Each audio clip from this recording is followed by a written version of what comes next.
one of the teachers of Congregation BINAH CHOKMAH, located in the Red Hook section of Brooklyn, New York.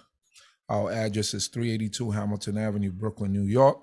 And we're here once again with Nasik Zurishaddai ben Yehudah, who will be going over Proverbs 6 today, hoping and praying that the Most High God of heaven and earth be with us all, blessing his high and holy name always, giving glory unto him for all things and everything. Hallelujah. How are you, Nasik? Great, good question, good. First of all, let's give praise to the Supreme Eternal Universe, God of my forefathers, God of Abraham, God of Isaac, God of Jacob. And due respects to the platform on D.C.B, Chief Prince Jeriel, and also to the host, Chief Uzael, and to the Prince's Chief brothers and sisters, different Rabbanim, Kohanim, and Martim, and visitors to the site. I greet you all in the name of my forefather, Shalom Aleichem, and early Shabbat Shalom. First of all, I'd like to say Adonai Septai Takufi Yagi Tilateaka, O Lord, open down my lips and my mouth should show forth thy praise.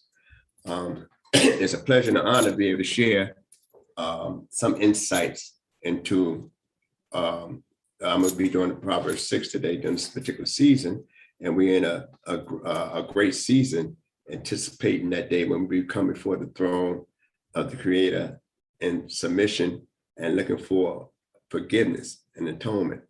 So for the covering of our sins.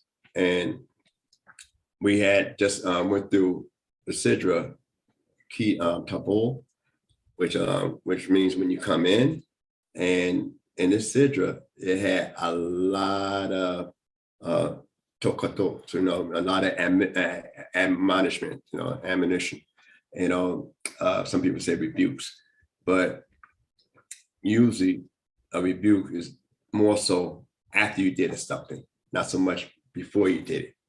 So it's more like a warning when we go into the and the Sidra Ki Tabor, and there's a lot of warning because we know automatically that we will hear the shofar sound, and we got to try to repent and change our ways as we approach Yom Kippur. But you just can't change like that. It takes time, a mind, and commitment to be able to change. And talking about I'm gonna be and change for the better and not for the worse. So that's our aim and objective at this time. But I'd like to bring out a couple of things in Ki Tabor first before I go into the book of Proverbs, 6th chapter, which I feel would be relevant to this season as well as this particular Sidra that a lot of teachers have spoke on. And hopefully I don't be redundant for those that heard the other teachers. So I'll be focusing on some of the key points that they did. I hope my explanation won't be so redundant. Now, in the beginning of this Sidra, started the 26th chapter of Deuteronomy, and I'll read just a few lines, and it should be, when thou art coming unto the land of the Lord, which thy God giveth thee. And it shall be when thou art come unto the land which the Lord thy God giveth thee for an inheritance, and dost possess it and dwell therein, that thou shalt take of the first of all the fruits of the ground, which thou shalt bring in from thy land, that the Lord thy God giveth thee. And thou shalt put it in a basket, and shall go unto the place which the Lord thy God shall choose to cause his name to dwell there. All right. This is a law that they had way back in Leviticus, and yet they had a law in theory, but a law they could not even practice until they actually crossed over, because there's no guarantee what kind of season, how long you're gonna stay in this spot. So planting wasn't an option, reaping wasn't an option, but this law was in place. See, so sometimes, we get to a place and try to make up rules and regulations instead of, our standard, our constitution of living, instead of having the constitutional standard of living before we get to the individual spot. A lot of times we do things opposite. You know, say we're gonna form an organization. Okay, the organization gonna be so and so, so and so. All right, now what kind of rules we gonna come up with? The organization already formed, you know, and then you say I'm gonna come up with rules. But here it is, the creator have the rules or the laws in place. And this is a strange thing. The reason I wanted to focus on this particular area just for a moment is that I guess we know not only is this only going to be done once we got into the land and a process to be done, but it's rare in scriptures you have a liturgy, you know, a formula to say how to say a prayer, what to say when doing the Lord and bringing your offering up. You have confession for certain things, but don't say what the words are. And most of us have different prayers that we use in various congregations. You know, most of us coming from a Siddur prayer book, which is centuries behind, you know, the Beit HaMikdash formulation. But we don't have, you know, nowhere in the Tanakh, other than this particular Sidra, an actual formula that we got to say this specific thing when we bring the offering, you know, and which is kind of novel for that. Because normally, I mentioned before that you have two major books, one the Tanakh, or the Torah itself, and, you know, that portion, and then one, a prayer book that we use today. And the Tanakh is you getting words from the Creator. And the prayer book is our words, the conversation to the Creator. So now, this is the only spot here, and it's bringing fruit. It don't say you say this when you bring an ox, a lamb, you know, a goat, you know, and it don't say what you say when you bring that up. Even for a burnt offering or sin offering, it don't say what you say. But here it is, it says about the fruit when you bring that up, that it's a formula you say. And one of the formulas starting from the fifth verse, I'm not going to read the whole thing, but from the fifth verse of that same chapter, and you know, you give it to the priest, first, you give it to the priest, and he should take the basket out of your hand, and you set it and it's set down before the altar of the Lord thy God. And thou shalt speak and say before the Lord thy God, a wandering Aramean Avada Avi. All right, a wandering Aramean was my father. All right, so now I'm gonna stop there, you know, because we know the rest of the stuff, you know, it goes down to describe which father is talking about, and with the description of what happened later on, and the reason why you say a wandering Aramean was my father, you say, okay, today we all recognize it to be Jacob, Yaakov, not Abraham, not Yitzchak, you know, but only Yaakov of the three patriarchs. We know Abraham was from that area of Ur Chaldean. We know he had a nationality before the Creator gave him, you know, a new lifestyle and became a father of many nations.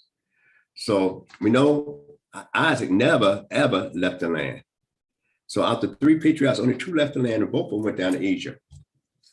But one of the things we got to understand, why this particular formula? Why? That's just strike our mind.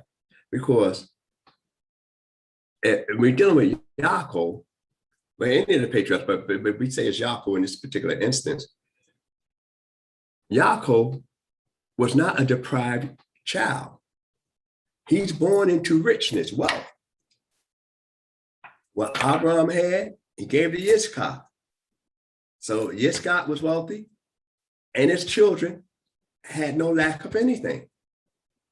So why say this formula if you say, oh, my picture of Yaakov, he was born in wealth. Now he had some problems. He had to leave a lot of stuff and cross over because of something that he brought upon himself. But he came back wealthy from that spot. And he knew exactly where he was going. So I bring that out, and then talk about how he went down to Egypt, a few people, and he came back many. But those are some of the things that, you know, make us think why we must say it in that way when we bring a fruit. And out of the three professions that I could think of a fisherman, a hunter, and a farmer. Two of them is more exercise, more patient. The hunter is not that patient because he's got to pursue his prey, pursue his game. A fisherman is a little bit more patient. So he's waiting and he knows what's out there, but he's waiting and he's baiting it in. But a farmer, what he does, he takes the seed, put it in the ground, walks away from it, and hope things work out. So not only he is exercising patience, but he exercising faith. They say, this is beyond my control. The hunter might come run down and pray. The fisherman could throw out a net and say, look, I know there's a bunch of fish in here. I'm gonna get somebody. But the farmer, when he put that seed in, he's not guaranteed that it will germinate and produce. So now he walks away. He do what he could do on the surface, but he got to wait for the Creator. So he exercised faith there. And his faith is exercised greater than any other human being because I'm only dependent on the Creator. And this fruit is from the will of the Creator. Now, what is so ironic when we look at this particular thing, the first offerings you read about in Genesis was, the produce of the ground, and then Abel brought, the best of the flock.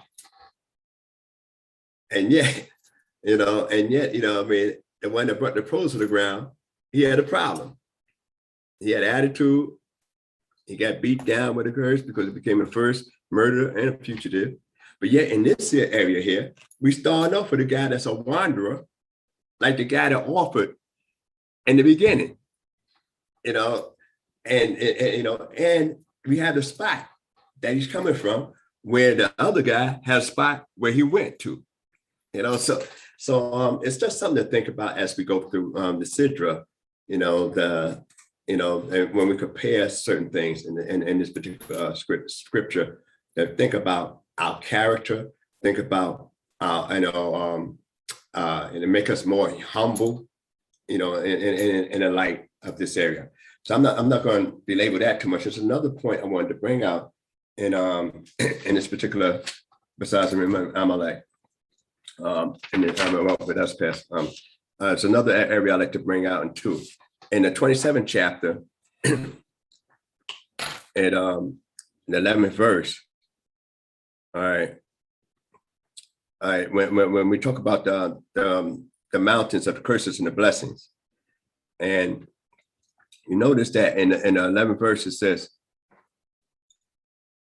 and Moses charged the people the same day, saying, "These shall stand on Mount Gerizim to bless the people." And then we're gonna skip on down, and it goes on saying the 13th verse, and these shall stand upon Mount Ebal for the curse. Now, why they choose those individuals to stand up on Mount Ebal and choose them other 6 individuals to stand up on Mount Gerizim, and also that the blessings was on Mount Ebal and the curses on Mount Gerizim, and the Levites is on the side of the blessings. So that means the tribe of Joseph is not split with Ephraim and Manasseh. It's the Levites up there on Mount Gerizim. And not only that, they're not at the top of the summit of the peak, because also you had to have Levites down between the two mountains where they could actually hear and reply, with the amen and the curses. And what's strange is that the blessings is not mentioned in this particular portion, only the curses, and which is something to be considering, that as we go through the Kitavo, that none of the blessings that are supposed to be said on Mount Ebal is mentioned. But all the curses that's mentioned on Mount Gerizim, that's mentioned, it's supposed to be said upon Mount Gerizim. And everybody had to make an affirmation of Amen. Amen. So be it. So you had to agree with it. And what I find so unique about that is that the curses itself that's mentioned is pretty much similar to certain parts of Leviticus, 18, some parts here and there, and also you could connect most of the curses that is talked about in this particular chapter with the Decalogue, the 10 Commandments that's mentioned at Mount Sinai. So I have to read all these curses, and most of these curses are done privately. So that means that it's rarely that it would be brought out to light. But when you analyze each curse that's mentioned here, that you could say, I could trace this back to the Decalogue, 10 Commandments. All right. So now the last thing I'd like to bring on before I go into Proverbs 8 in this particular season is the famous Deuteronomy 28 chapter, which most of Israelites speak on the most. And I'm gonna take one verse out because I know a lot of brothers that spoke on it, and I've been hearing the brothers over the years. So everybody that I hear speak on it, no matter which congregation, do an excellent job on speaking on it. But I just like to point out, being within this season, one of the things that especially Rabbi Baruch focused on as well, he said, the 47th verse of the 28th chapter of Deuteronomy. All right. And it talk about the curses, now the blessings, in the beginning of the chapter, it gave you 4 general blessings in the beginning of that chapter. It talked about, blessed thou shalt be in the city, and blessed thou shalt be in the field, blessed thou shalt be the fruit of thy body, and the fruit of thy land, and the fruit of thy cattle, and the increase of thy kind, and the young of thy flock. Blessed shall be thy basket and thy kneading trough. All right. And blessed thou shalt be when I cometh in, and blessed thou shalt be when I goeth out. So in other words, the areas are 4 different areas, but it talks about going in and coming out, being blessed. That's it. That covers anything about blessings. So no more need to be said in reference to that, because it covers your whole existence in those little small spots there. So they're going to elaborate on these curses and stuff like that. But one of the things I like to say in the 47th verse is that, because thou did not serve the Lord thy God with joyfulness, with gladness of heart, by reasons of the abundance of all things. All right. That means you got stuff. You're blessed already.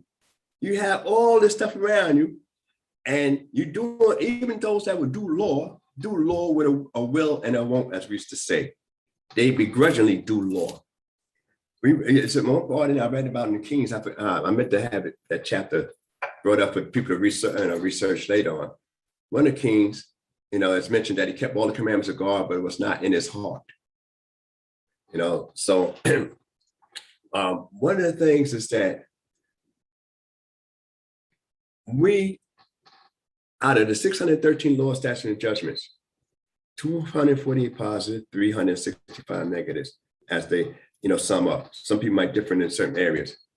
Though we say, you're supposed to rejoice in such and such, thou shalt rejoice at such and such time, the part of thou shalt rejoice is not listed amongst the 613, which is strange. Though you might read it there. When you read thou shalt love the Lord thy God, we look at that as a command. But the part of the rejoice is, for some reason, the guys that compiled and counted up the 613 don't count that as a command. So I just leave that out there for people to ponder somewhat. But the thing is that a lot of people come to services, they say prayers because they might have to do it in the sight of other people, but they don't want to do it. They might listen to scriptures, but they don't want to hear it technically. So, even so much so that the Creator tell the prophet, tell them whether they hear or forbear. All right. So that's one of the things I like to bring out in there. So I like to go over to the book of Proverbs. Those are only a few areas I like to bring out now in those particular chapters, and then go into Proverbs, the 6th chapter, which is like I spoke on earlier, that the Proverbs itself most of them is contributed to King Solomon, but it's been organized by King Hezekiah, great and his council of his particular time. But we have a term, Proverbs don't tell you much anything new, but it gives you lessons to be learned. And it's more, like I said, to instruct the young guys, middle-aged guys, and even the guys that's scholarly can learn from it. The word musar, mem, samek, resh, as a shorish, as a root. It means, it's mostly translated as discipline, but it's more, it's used in the sense of instructions, a method of being able to extrapolate certain understanding from certain parables and sayings. So a lot of times people might say, did you ever read a book on Musar? They have other writers that wrote books they call Musar. But you actually, when you read Proverbs, you actually are actually in a book of Musar, instructions. So, but people like to, say, okay, did you read, on a weak premise, and they say, well, did you ever read the Zohar? And the Zohar itself means light, but it's also used in the Genesis as a window, but it means a light, very light. You say, well, I read a book of enlightenment right here, the regular Tanakh. But they might say, no, we mean the other one, written by, different guys. So I'm going to start off with Proverbs, the 6th chapter, and I'm trying to get through this here expeditiously, and hopefully I do some justice to it. All right, if you're ready, you can begin from the first verse.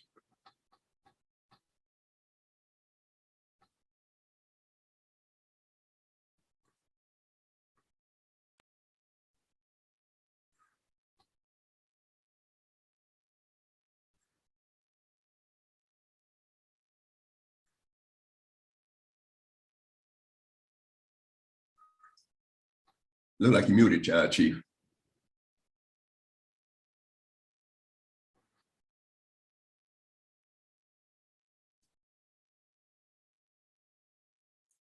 Sorry about that. Proverbs chapter 6. Yeah. We will take it from verse 1. Sorry about that. My son, if thou become surety for thy neighbor, if thou hast struck thy hands for a stranger, thou art snared. All right, stop it there. I want this one to stop there. All right. Now, this is going to be problematic because you could be viewed from both ways. All right. But it says, talking to him like it's somebody that's dear to him, and we know that, become surety for a neighbor, for that neighbor. In some books, it might say strange. And thou has, struck hands for a stranger. See, now, everybody once in a while want credibility. Everybody needs some kind of credibility.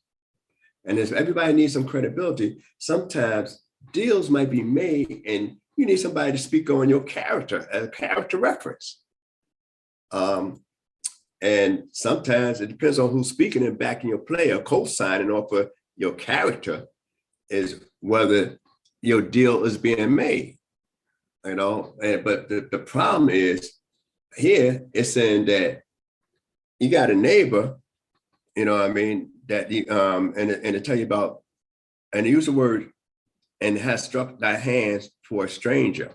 That means that it's not actually somebody that's part of the family. You're obligated to help out a brother. You're obligated to help out, not only your blood brother, but one of your nation. That's an obligation to help them.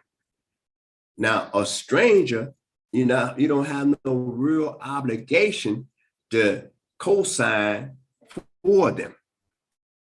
Because one of the reasons is this stranger might be indebted to another stranger, but also a co-signer, what he does. If you don't pay the bill, I got the bill. So now I'm dealing with a third party, but yet I'm obligated to the first party who I co-signed for.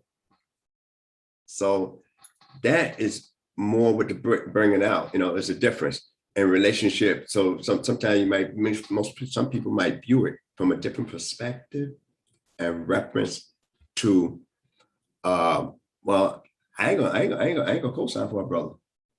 I'm not gonna co-sign for a brother or my sister, anybody. This is not saying that. It's talking about a neighbor who happened to be a stranger, and he's indebted possibly to another stranger. And a stranger, or it could be a brother. Just say we take it as a brother, but he's indebted to a stranger. And you co-sign. Strike hands is like we shake hands today. Today, people say high five in agreement on some things.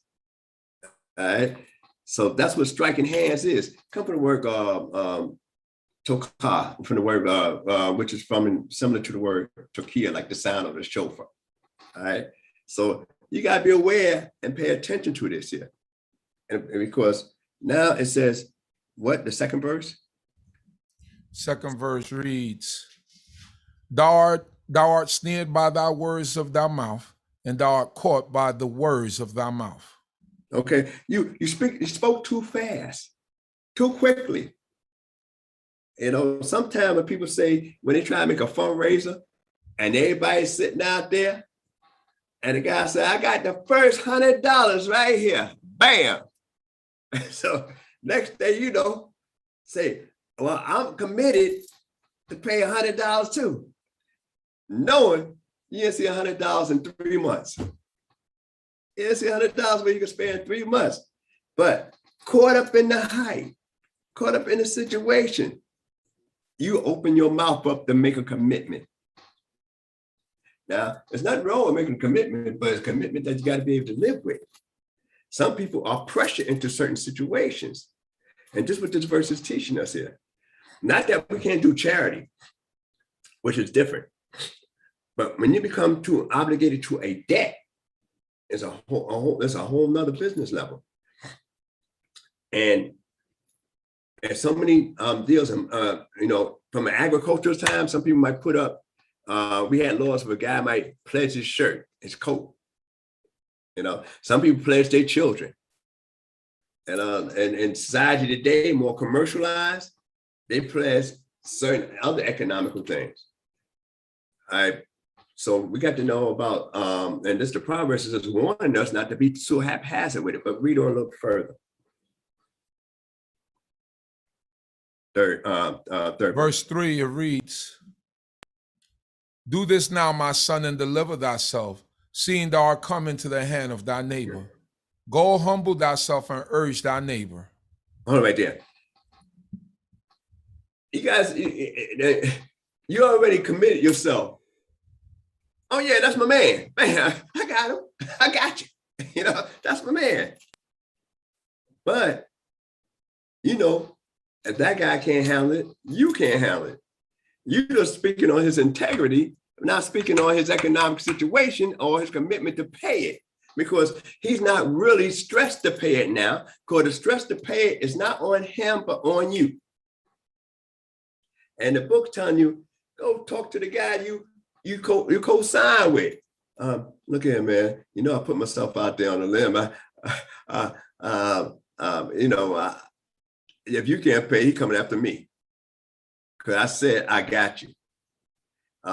You sure you can handle this? God, do I need to assist you in handling this? Because sometimes a person that might co-sign and be the only one that's paying the bill. And then it's hard to go back to court to get that, because you said if they don't pay it, I'll pay it. And that's why you're not humbling yourself before the guy who your neighbor owed. You humbled yourself to your neighbor. Because now the guy knowing that said, look here, this guy said he got it. So I'm bypassing the neighbor altogether. So the neighbor is no longer in danger. You become in danger. So the book's saying, look here, you need to rethink this thing, you need to humble yourself, you need to investigate this thing strongly before you wind up with a problem. All right, continue. Going to the 4th verse. Yes. And it reads, verse 4. Give not sleep to thine eyes, nor slumber to thine eyelids.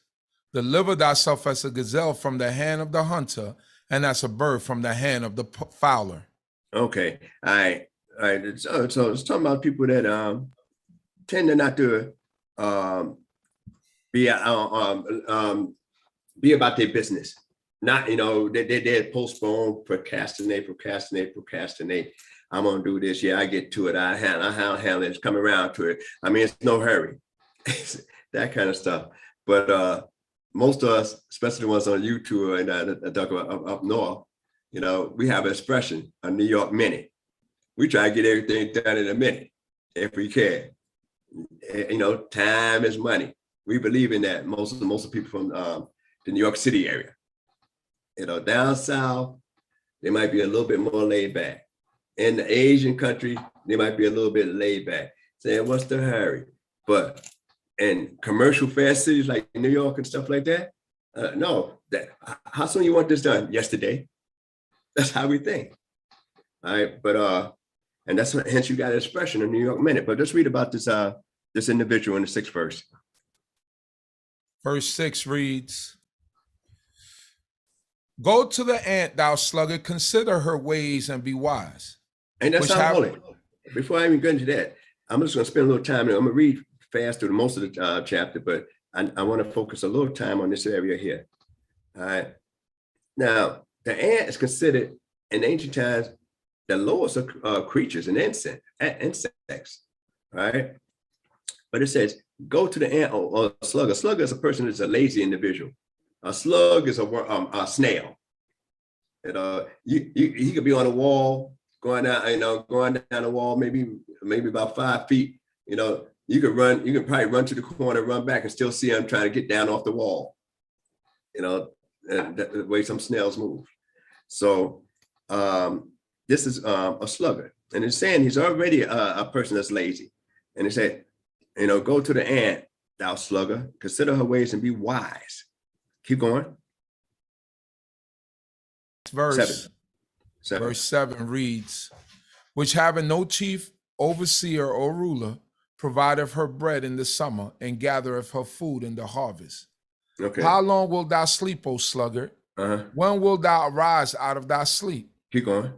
Yet a little sleep, a little slumber, a little folding of the hands to sleep, so shall thy poverty come as a runner, and thy want as an armed man. All right. First of all, say, go ahead and check out the ant. That's number one. I'm going to go into qualities of the ant. But it describes the individual, though. But it also gives a thing about the ant. It says, have no chief, overseer, rule. In other words, no established government.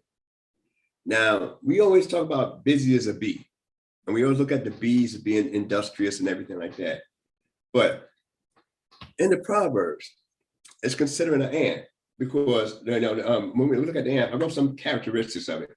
Ant, for us, they have certain they're one of the noblest insect creatures, because they defend themselves, defend the spot to the death.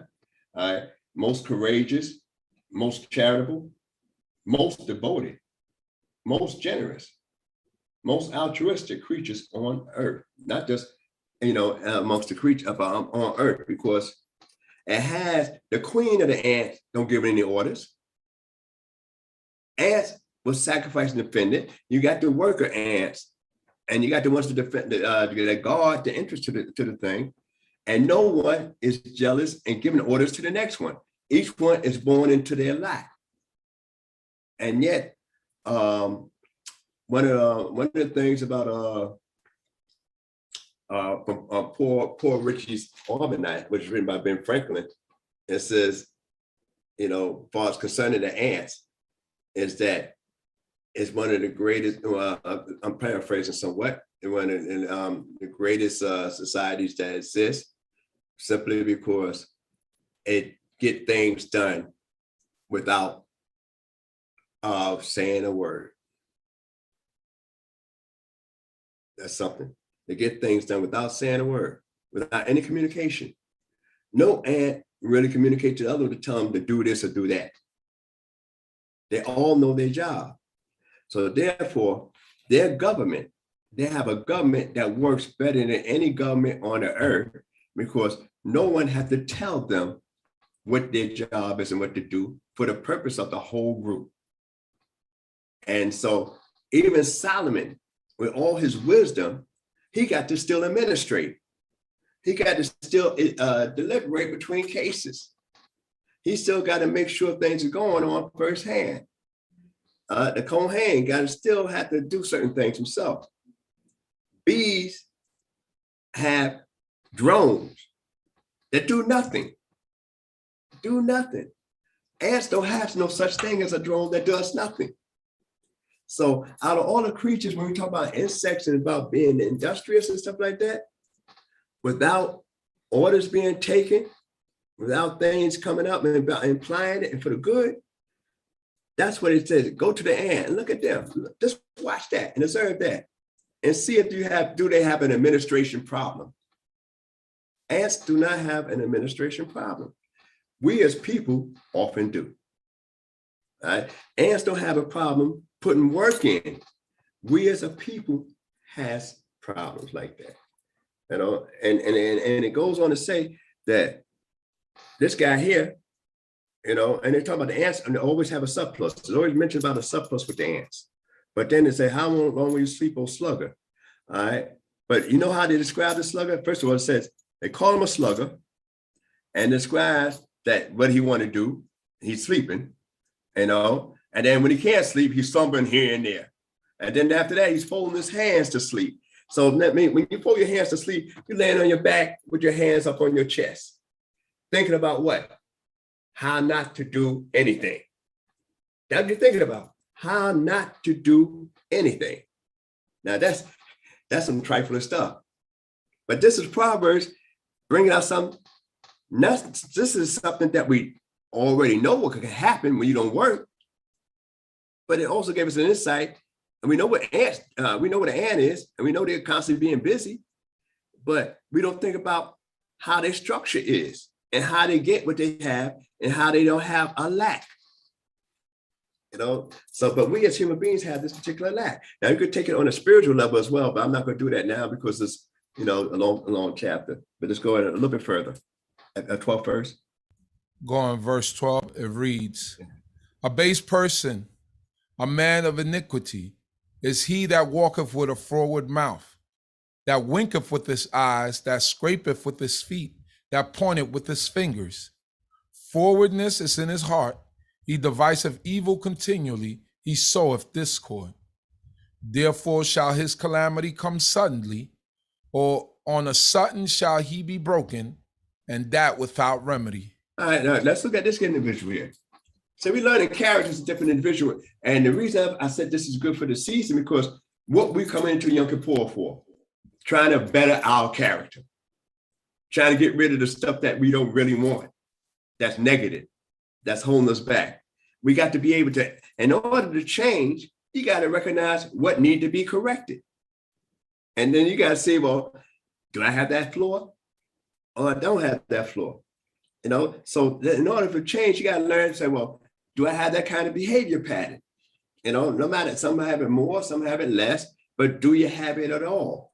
And that's what we all got to ask ourselves as we approach this particular season. And it says, first of all, it describes an individual, you're a base person. That means low, a man of iniquity. All right.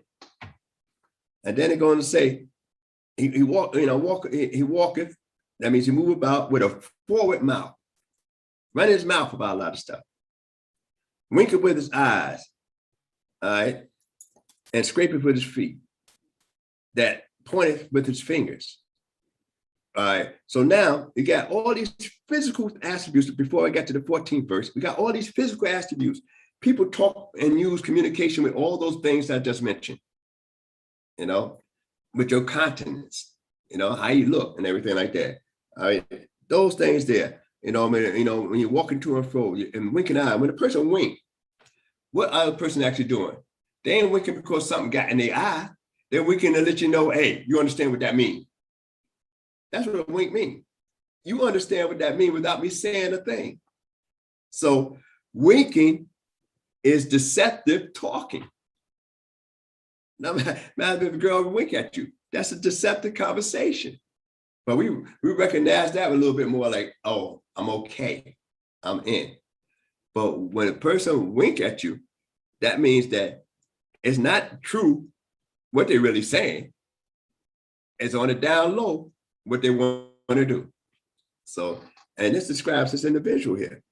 And then it goes and says, forwardness in his heart, he devises evil continually. That means that's what they want to do, constantly devises evil continually. And then it says, soweth discord. Now, the last thing, discord, before we go into the 15th verse, the word is similar to the word Midianim, which is discord. And it's similar to the nation of Midian.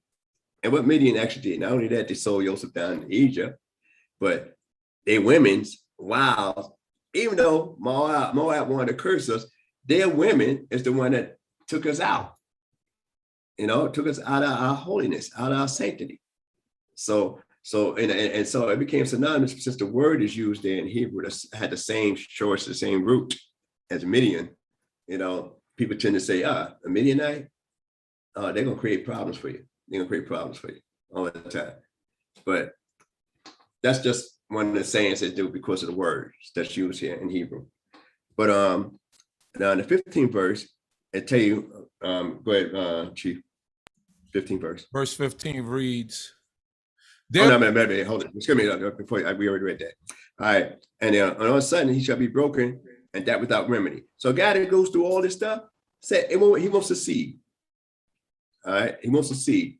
That means he's doomed to be a complete failure with all these attributes. And it describes a man completely with these 6 different things I mentioned on him. All right. Now on the 16th verse. Verse 16 reads, there are 6 things which Jehovah hateth, yea, 7 which are an abomination unto him. Haughty eyes, lying tongue, and hands that shed innocent blood, a heart that deviseth wicked thoughts, feet that are swift and run into evil, and a false witness that breatheth out lies, and he that soweth discord among brethren. That's that same word again.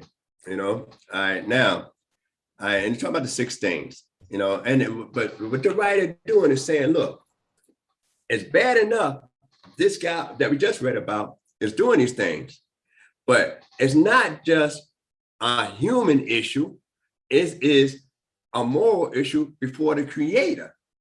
Not that human beings don't like it, but the Creator himself, God, don't like these things.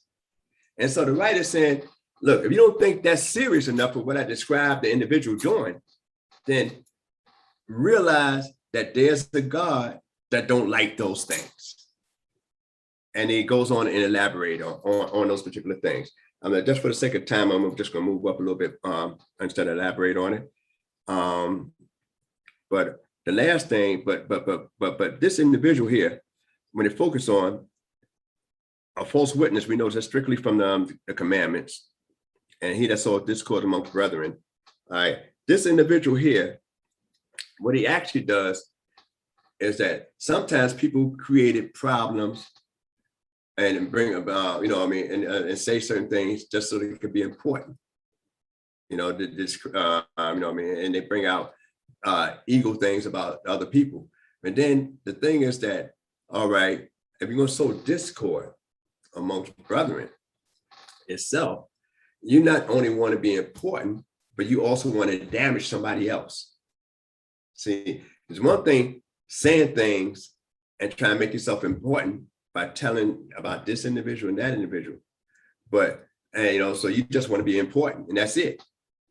But when you sow discord, not only you want to be important, you want to be destructive as well. So now you separate friends and family because of your ego. And the thing is that you don't even benefit from the situation. And that's the irony of it. There's no benefit to you. You're not getting any money. You're not getting any likes on both sides, because both of them, if they're not only mad with each other, they're mad with you for knowing about that and bringing it to him. So the individual himself is self-destructing and don't realize it. But go ahead a little bit further from the 20th. Verse 20 reads, my son, keep the commandment of thy father and forsake not the teaching of thy mother. Bind them continually upon thy heart, tie them about thy neck. When thou walkest, it shall lead thee. When thou liest down, it shall watch over thee. And when thou awakest, it shall walk with thee. For the commandment. That sounds almost like the Shema everybody say, when you lie down, you rise up and you walk by the way. It sounds similar to that in Deuteronomy, but what is unique about that is that it's both of them that's responsible for their children, not just one. You need both sides of the parents to actually groom the individual, not just one side. Today, unfortunately, especially amongst our people, we got so many one-sided families, in the house. And so, especially if it's a man, a male child, he try to look for somebody else to look up to and give him some insight and guidance. And sometimes their peers, unless they have a strong respect for their peers, and it appears that in their age bracket, they don't feel comfortable opening up. They most end up feeling sometimes. And with a female, if it's a male, he don't want to open up too much with his mother, and that's the only one in the household. And if it's a female being raised by a father, she don't want to open up too much of inner thoughts to her father. So it takes both of them to be in a household where they could be spoken, the child could be getting certain information and certain rearing from the mother, and then certain rearing from the father. And that is a wholesome upbringing. And by the same token, if they're both in the household, which you get to later on, the father can't leave it all on the mother. And neither can the mother leave it all on the father. They both got to have a role and a part that's unique to them that only they can do and rearing the child. There's no substitute for that. And the Torah shows that. And science today confirms what the Torah say in reference to that. All right. And you notice a lot of people that get in most trouble. Most people get in the most trouble. They always say, well, I had a bad upbringing. That's what they usually say. I had a bad upbringing. I didn't have a healthy household. All right. You don't have a healthy household, but we're going to give you a spot now. Where they get the spot at? Most times in Crossbar Hotel. If they fortunate. Sometimes they don't even get that spot. Sometimes they wind up being, what they call transition up out of here because of the upbringing. All right, we're going to go just a little bit more now. Verse 23, it reads, for the commandment is a lamp, and the teaching is light, and reproofs of instruction are the way of life, to keep thee from the evil woman, from the smoothness of the alien tongue. Right then and there. Now it goes into about sexual arousals and and lust, in that area here. And it says, keep thee from the evil woman, from the smoothness of the alien tongue. Some people might have to get for gab, and most times guys don't really listen to what a woman say too much most of the times. They mostly just like that, how it sounds and how it's coming, and it's coming to them, and it sounds smooth. And everybody sometimes might have some sort of ego, they think of themselves, this way and that way. Sometimes we used to say all that, but it's telling you right then and there, for the commandment is a lamp and a teaching, and the teaching is light, and reproof and instructions are the way of life. So that means right there, when you study law and realize that you have that, you'll see that coming. You won't be taken in, you won't be sucked in behind that. But let's go a little bit forward, the 25th verse. Verse 25, it reads, lust not after her beauty in thy heart, neither let her captivate thee with her eyelids.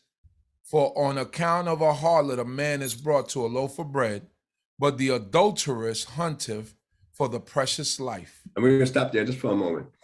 All right. What it's saying now is captivate with the eyes of the eyelids. Now we know what the eyes, some people, some women actually have beautiful eyes. But what's there to an eyelid? What's beautiful about an eyelid that covers the eyes? You mostly like the eyes that you see, not so much the eyelid, right. But it's saying now because of the painting, the markings on the eyelid. Now it's nothing against in the scriptures, Lord, I want to make it perfectly clear. There's nothing in the scripture to not that's against women using eyeshadow and stuff like that on their eyes. But in ancient Israel, most time when they would use that to captivate, and it was looked at and frowned upon because of they might paint the eyes up a certain way, because now you're not only looking at the eyeballs, you're looking beyond the eyeballs. You're looking at something that's really not real. And beyond that, so now your imagination already started going. The eyes you could see. And it went into the souls, that they say. But then you don't look at something that doesn't really be real, the paint on the eyebrows, and try to read into that. So that's one of the things about catching when it talks about, and it's being, it seemed like it would be redundant, but it talks about, the eyes and the eyelids, all right? I pick it up from there. Okay, I'll hold it about one more thing before I go. I got to say it. All right, and to make a difference between a harlot and an adulteress. All right, tell you the harlot, all right, and that's not good, but the thing is that, you can buy your way out of that to a degree. And, it's going to cost you, it won't necessarily cost you your life. But an adulteress, it said 100 for the precious life. That means that's a death penalty behind that. So one is covetousness, a desire, but as a desire in another area, and both of them going to have desire within it.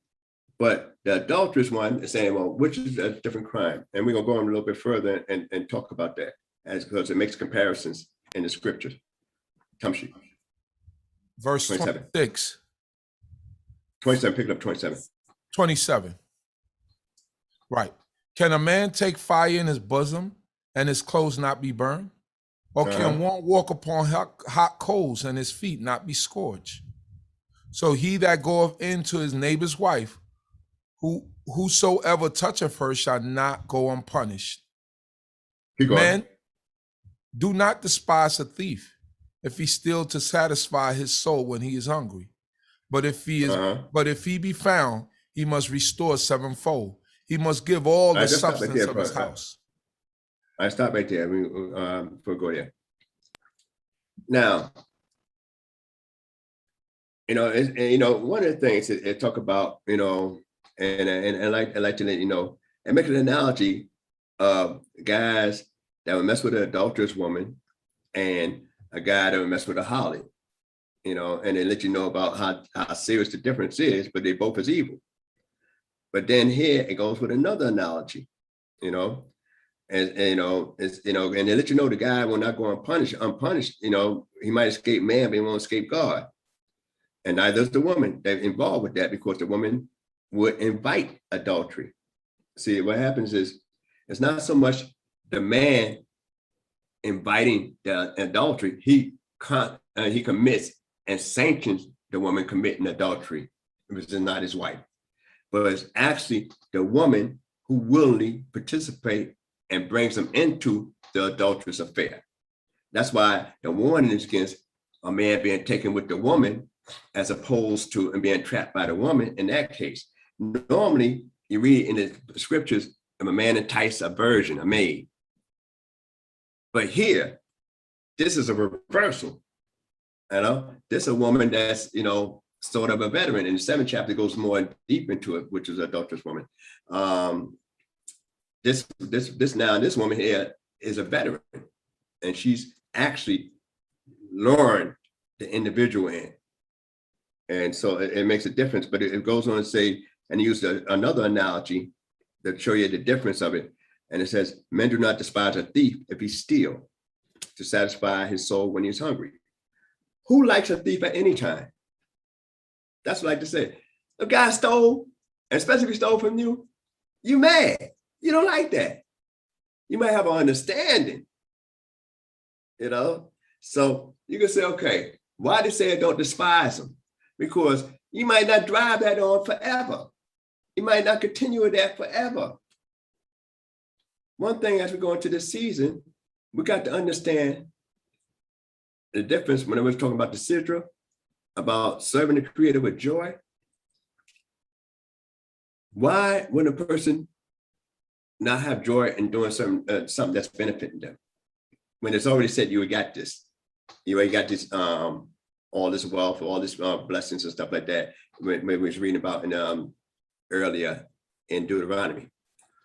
One of the things about children, most children, do not worry about grudges, and they don't carry grudges. Most kids, children. Only adults carry grudges. And the reason why most children don't carry grudges as opposed to adults, because the children want to be happy. The grudges make you unhappy. A child ain't got no time. It's not looking for any time to waste any time on being unhappy. His whole thing as a child is trying to do things that make him happy. Grown-ups, on the other hand, say, oh, I don't want to be happy. I want to hold this grudge. So, because I feel better holding the grudge than trying to be happy. So now we see the difference about certain things. So the guy that stole, and that's another reason why I said then serve God with joy earlier. When the guy that steals because he's hungry or whatever, you don't like the thief, you don't like the situation. But you'll get past that eventually. All right. But then it goes on to say, and if he pays sevenfold, he must give all the substance of his house. That means he can pay that off. He can buy himself back into good grace, or work himself into good grace, one way or the other. But when we get down to, it's talking about in 32nd verse. Verse 32, it reads, he that committeth adultery with a woman lacketh understanding. He doeth it that would destroy his own soul. Keep going. Wounds and dishonor shall he get, and his reproach shall not be wiped away. But jealousy is the rage of a man, and he will not spare in the day of vengeance. Stop right there just before we go to the last verse. All right.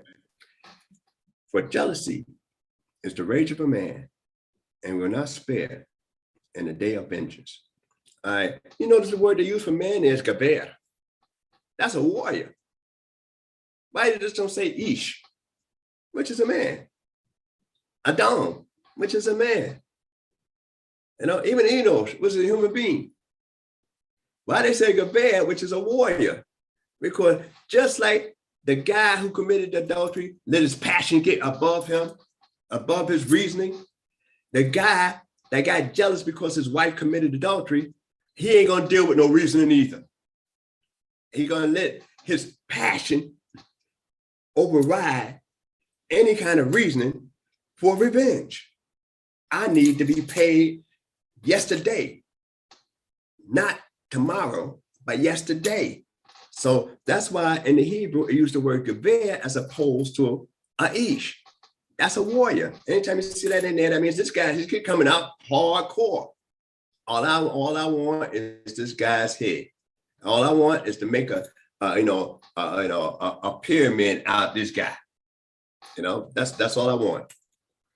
Like them old Western movies, there's a reason why a lot of Western guys, when you see some old Western movies and stuff like that, and you see a bunch of rocks and stones over the area, not because they stoned the guy, the ground's too hard to dig a hole. Well, this guy want to put him like that without digging a hole. Even if the ground is soft. That's what the vengeance is. You know, and that's why I say he will not spare in the day of vengeance. In other words, you know, and the last one it says, last verse it reads 35. He will not regard any ransom, neither will he rest content, though thou giveth many gifts. You can't talk him. You can't talk about that situation. You know, you cannot talk about that situation at all. it's all or nothing when it comes to that. You know, when a man's wife is. And today, you know, with all these shows, unfortunately, with all these shows, you know, a woman commit to say, I got something to tell you on maybe the Jerry Springer or the Maury and everything like that. In the heat of passion, they say some things and bring the truth out. And sometimes they wait till you get on the show and say all that stuff. And they say, well, you gonna take her back? And he said, well, you said you love her before. And then the crowd go, oh, like that. Like they want you to get back, like they're condoning it. But that's not a righteous society. That's not a godly society, because how are you going to get back with somebody that go ahead and, you know, break up the sanctity of a marriage? And that's the difference. When they break up the sanctity of the marriage, it's not just me that's upset now. It's the creator of heaven and earth that's upset. And we got to pay for it, you know? So, you know, I hope everybody got something out of what I said. Any mistakes been my own. If I spoke a little fast sometimes in this particular thing, segment is, I was trying to push time ahead. I was trying to get that New York minute in. I get that New York minute in. But I hope everybody, you know, have a good week and a good Shabbat. And anything that didn't come across clear, please leave a comment, you know, and then I'll try my best to rectify it. Quick question before you go. Yes. When you use the word gever and that means of a warrior, right? Right, exactly. Could this also be speaking in terms of like when men go to war and they leave a wife behind? Another man coming in there, could it be speaking in reference of that specifically? Or is it speaking in reference of the man just turns into the Hulk, you know, if if he finds out that his wife is committing adultery with this guy or whatever? Which one do you think most likely is referring to in this instance? Well, it's only talking about the adulterous type thing, because first he's gonna come like a soldier if he wasn't a soldier. Because no, I know it's speaking about adultery. I mean, yeah. No, I'm bringing the difference between the guys and how it's brought out. Okay. Right? The exemption at the battlefield is that you might die. So now she's a widow. Right. So it's not the same, you know what I mean? Because you at the battlefield already. But do you want to go through that or not? But this guy here is not at the battlefield. You know, so therefore, that's why I say when I, given and the next chapter really gives a real troubling thing when those that might want to read the 7th chapter of Proverbs, because the way it opened up, looking from his casement, he discerned amongst the simple ones, a young man void of all understanding. Right. And what's strange is that he said all these guys are dummies, but this the dumbest of the dummy. I mean, and then you see his life and the lifespan go through. So with that, like I said, if no more questions, anything like that, I hope it's been so I got one more question. Right. For jealousy is the rage of a man, he will not spare in the day of vengeance. Now we do read where it says that vengeance belongs to the Most High, right? Right. So how is it that vengeance is acceptable somewhat here? Because, well, no, in the day of vengeance, it didn't say he himself going to execute it directly. Right. Even though once because you got to go through a court and a bed den and stuff like that, and then like that, it got to be done like that. But the thing is that the vengeance he won't say let him go, forget about it, I'll go divorce her anyway. Right. And he said, look, I already had a paper, I just can get it up to everybody and stuff like that, whatever the case is. Yeah. So vengeance is basically the judgment. Yes, it's the judgment. He's not gonna plead for the guy. Right. And that's what it means, that he went through the process of a bet din, a court, and this is found out, and he's 100% for that verdict. Okay. Hallelujah. Torah by Nasik. Thank you for your wisdom and your insight once again. May the Most High God continue to bless you and keep you. Shalom, shalom. Early Shabbat shalom to everyone out there. May the Most High God bless each and every one of you. And support D.C.B. Platform, those that's out there. And it's been my pleasure. Shalom. Shalom.